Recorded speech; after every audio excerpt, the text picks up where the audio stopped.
নমস্কাৰ, মই জলি শইকীয়া। আজি লৈ আহিছোঁ অন্য এটা নতুন ভিডিঅ'। আজিৰ ভিডিঅ'ৰ বিষয় হৈছে কেনেকৈ এটা উন্নত জীৱন লাভ কৰিব। জীৱনটো সুন্দৰকৈ তুলিবলৈ আমি সকলোৱে বিচাৰোঁ, কিন্তু কেতিয়াবা বাট হেৰুৱাই পেলাওঁ নহয়নে?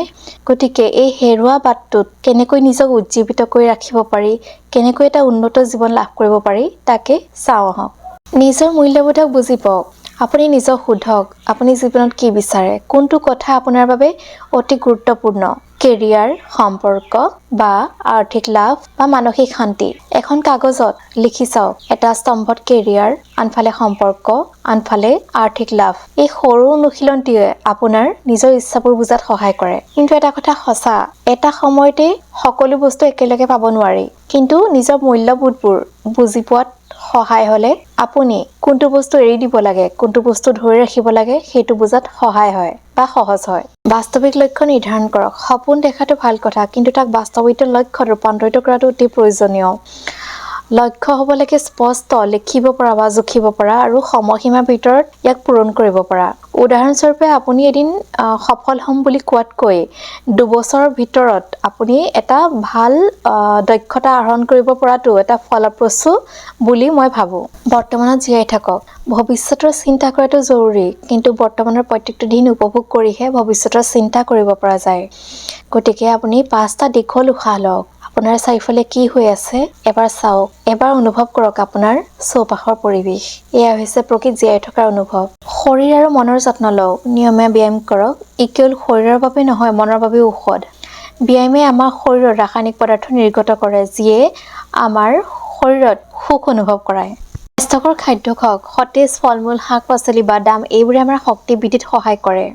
ভাগৰুৱা মনেৰে কেতিয়াও আমি জীৱনটোক পৰ্যাপ্ত ধৰণে উপভোগ কৰিব নোৱাৰোঁ। গতিকে পৰ্যাপ্ত টোপনি লওক।